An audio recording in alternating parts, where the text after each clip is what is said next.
안녕하세요. 피난주정보 피처입니다. 오늘은 10월에 이어서 11월 딸기 농가들이 해야 될 작업 그리고 계획 상황들 이런 것들 같이 공유하고자 영상을 켜게 되었습니다. 먼저 10월 달에 언급했었던 보온 그리고 난방장치에 대해서 먼저 점검을 해주는 것이 가장 중요합니다. 난방하고 보온을 점검할 때는 크게 두 가지가 있겠습니다. 첫째는 이제 작물 재배동의 난방과 보온 자재들을 점검하는 것이고요. 두 번째는 육류장의 보온 자재를 점검하는 것입니다.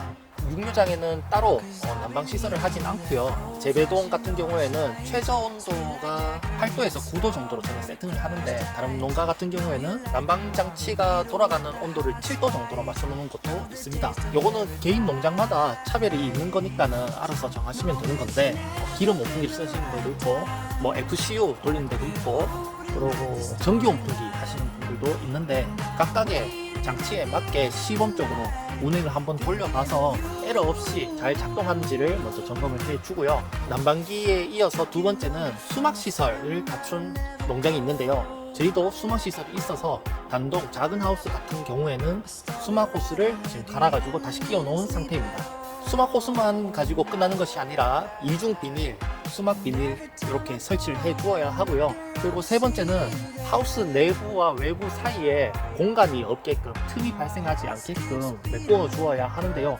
특히 각 동의 모서리 그리고 1중과 2중 사이 이런 곳에 냉기가 들어오지 않도록 미리 확인하고 덧방을 씌워주는 게 좋습니다. 이런 부분을 제 나름대로 확인하는 방법은 일출 시간, 그러니까 어두웠다가 새벽에 이제 동이 틀 무렵에는 하우스 내부에 가만히 앉아서 보면은 빛이 들어오는 곳이 있어요.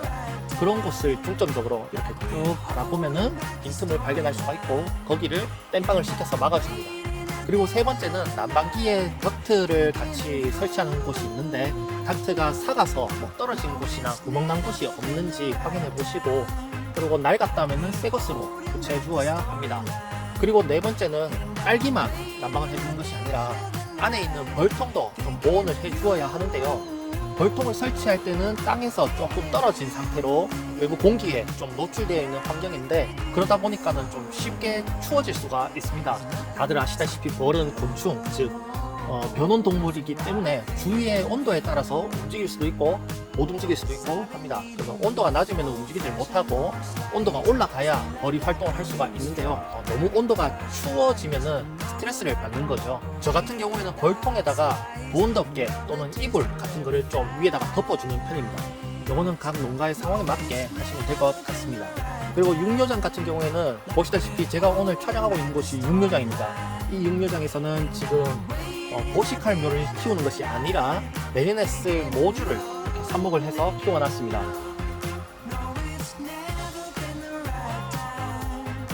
이런 식으로 되어 있습니다. 지금은 얘네들이 뿌리를 감아가지고 밑에까지 좀 내려온 상황인데, 뿌리가 좀 덜 내리거나 좀 약해 보인다, 그래서 좀 약하다 싶으면은 좀 비닐을 터널 형태로 이렇게 덮어두는 방식을 하고 있는데, 저희는 이번에 뿌리가 괜찮게 나와가지고 굳이 하지 않아도 될 것 같습니다.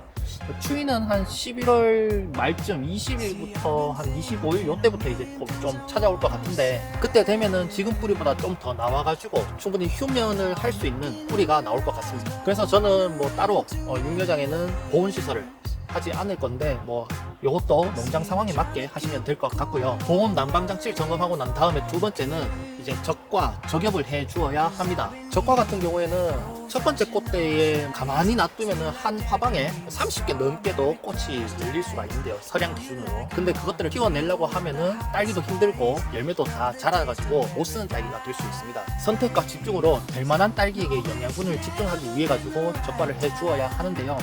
저 같은 경우에는 첫 번째 꽃대에서는 9개 정도를 남겨두고 적과를 합니다.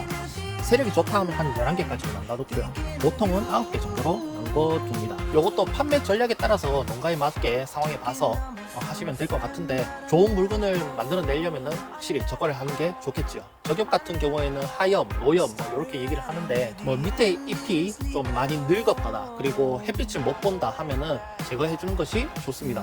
그러면은 이파리를 몇 장 남겨두는 게 좋냐라고 물어보시더라고요. 최소한 6장 정도는 남겨두어야 꽃도 굵힐 수가 있고 또 크라운도 유지시킬 수가 있습니다.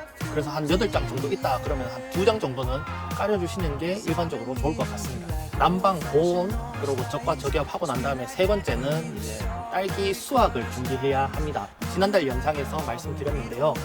수확할 용기들 그리고 포장할 용기들 그리고 선별장 청소 이런 것들을 점검하고 깨끗하게 정리하는 것이 좋습니다. 갑작스럽게 이제 딸기가 한 번에 확 쏟아질 수가 있습니다. 그때를 대비해서 미리 조금씩 청소를 해주시는 게 그리고 점검을 해주시는 게 좋을 것 같습니다. 전체적으로 10월 달에 비해서 11월 달에는 준비해야 될 것이 그렇게 많지는 않습니다. 근데 이것들을 제대로 준비 안 하면은 큰 피해가 일어날 수 있기 때문에 준비를 잘 해두어야 됩니다. 다시 한번 정리하자면은 첫 번째, 보온자재, 난방기 점검하기, 점검할 때의 재배동 그리고 보정동 이렇게 살펴보아야 되고요. 두 번째는 적과 저격, 하염, 노염 이런 것들 제거한다라는 거. 그리고 세 번째는 수확 자재, 그리고 포장 용기 이런 것들 점검을 해 주어야 된다는 거. 기타 제가 빠진 내용이 있으면은 같이 댓글로 남겨서 좋은 의견 했으면 좋겠고요. 다들 잘 준비하셔가지고 대박나는 농사 되시길 바라겠습니다. 이상 영상을 마치겠습니다. 고맙습니다.